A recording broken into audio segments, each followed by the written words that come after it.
Aisha, I never noticed she was a man. I never did. I believe that our education, like such as in South Africa and the Iraq, everywhere like such as.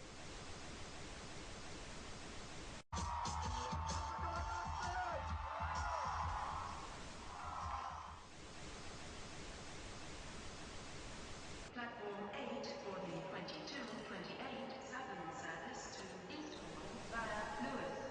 Please join first 2. One option, placing a tracking microchip under a service member's skin. Former Special Operations Officer. And if you hear the shouting, it's a group of demonstrators who've come. 9/11 was an inside job.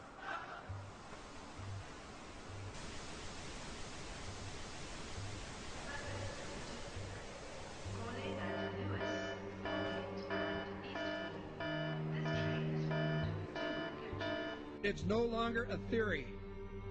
What I'm about to say is fact. The secret organizations of the world power elite are no longer secret. They have planned and are now leading us into a one-world communist government. Well, there have been extraordinary scenes in Berlin tonight as thousands of people gathered to hear Barack Obama deliver key foreign policy speech on his current European tour.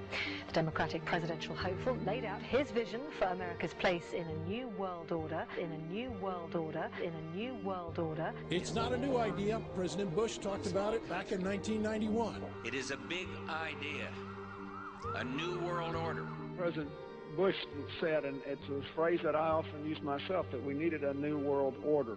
There's a need for a new world order. I call upon all states to join ranks in order to found the new world order of the 21st century.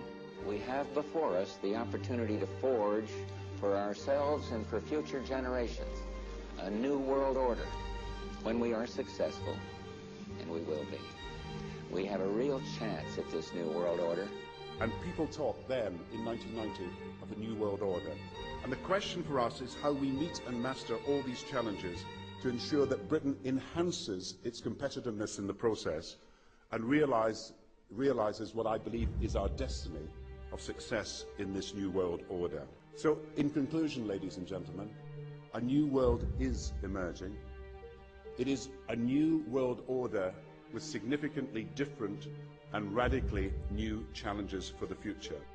And people better understand that they mean exactly what they're saying. It's a new world order they're trying to create, and they're trying to do so not only without approval or consent of the government in this country, but despite the popular will. This is a straightforward assault by the elitists in this country. There is a global meltdown coming. It is a global depression, and one world currency and one world financial system is the end game. China said last week they want one global currency. France said yesterday or the day before that they want one world order, a new world order, at the end of this event. Gordon Brown will today call on fellow world leaders to seize the opportunity created by the worldwide economic crisis to create a truly global society. The Prime Minister will use a high-profile speech in the City of London to say that Britain, the US and Europe should join together to create a new, stronger and more just world order. This engineered collapse is there as a massive problem for which you offer the solution, and the solutions are the infrastructure we've been predicting all this time, including the World Central Bank.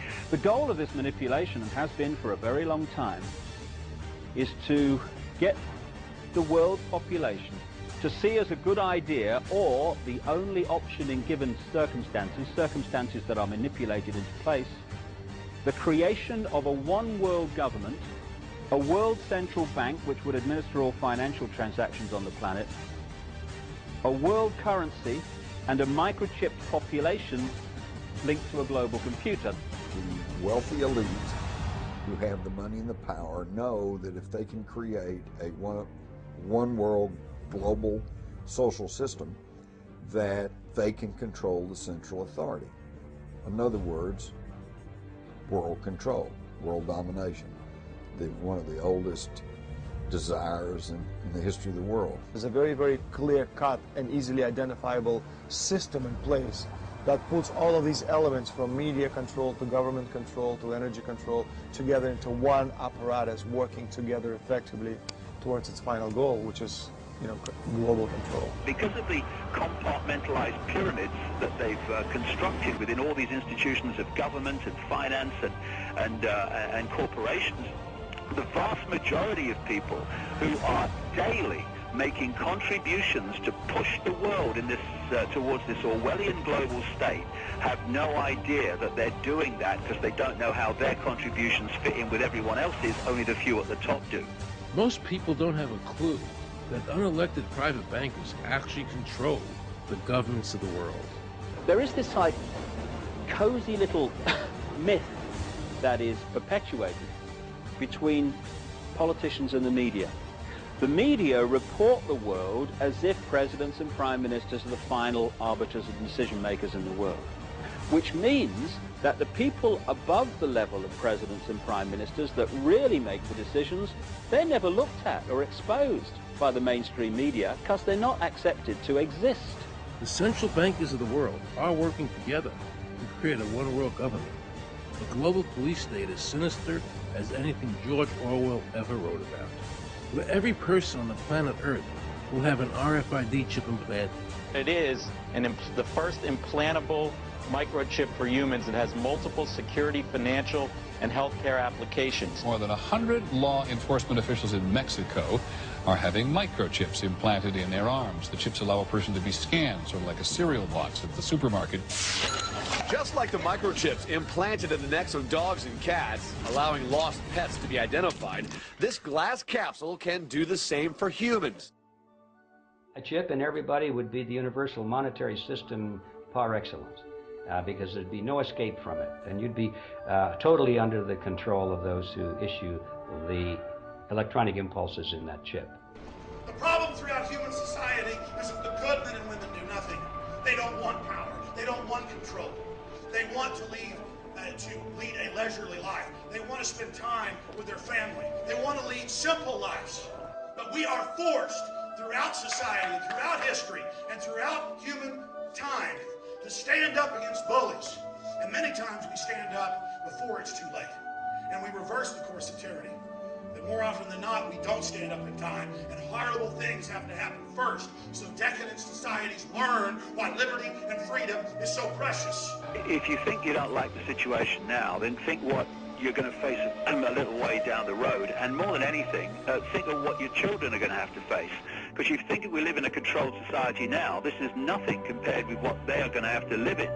So in terms of parents who are listening to this information, I would say this: go and look your children in the eyes and tell them that you can't be bothered, or you're too frightened to do anything about it. You're too frightened to get involved, too frightened to get involved in being another conduit for getting this information further and further expanded into the public mind, that you're too frightened to get together with others to stop cooperating with this system and to not be intimidated into coming into line, which is a bit like coming into line in a concentration camp and thinking it will be okay. As long as you stay in line and you do as you're told, you'll be fine. And then you realize at the end of it, well, actually, it ain't fine. And if you'd have all rebelled earlier, then you wouldn't be in the situation you're facing now. The point of mathematics alone ought to let us see where the real power is here. There are billions of people, 6 billion, nearly getting on for 7 billion on this planet, who are being manipulated. There are, in full knowledge of what they're doing, a relative handful of those who are doing the manipulating to the end that we're talking about. They think they've beaten us. They think that they're going to have their way with us. And I'm here to tell them they're not going to have their way with us. We are going to defeat them. You guys aren't going to be able to get away with your New World Order, sir. Talk about Bill. You know what New World Order is. You will never get a New World Order. Never. National sovereignty will prevail. The New World Order is going down, sir. You can laugh. Wake up, people. Wake up. Research the New World Order. This is important. Look it up. Investigate it. Your New World Order will fall. Humanity